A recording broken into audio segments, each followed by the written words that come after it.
طريقة تحضير السماد الحديدي عند المزارع اليمني.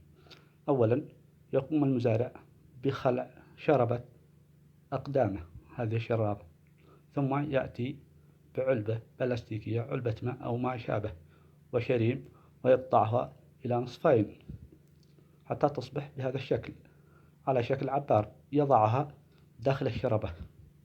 سترون ما فائدة هذه الخطوة.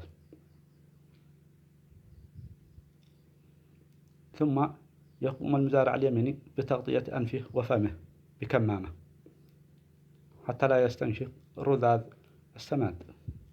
ثم يقوم بإخراج السماد الحديدي من الباكت، يأخذ شفرة حلاقة ويقطع ذلك الكيس البلاستيكي من الزاوية بلطف، وكأنه يثقبه بشكل مطلوب لكي يتمكن من صب كمية سماد حديدي يتحكم بها.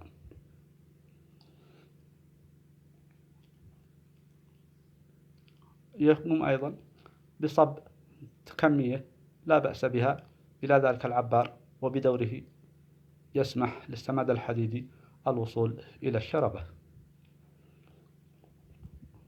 يضعه جانبا ثم يأخذ الشربة ويذهب إلى المزرعة عند ري المزروعات حتى يكون لون الماء أحمر.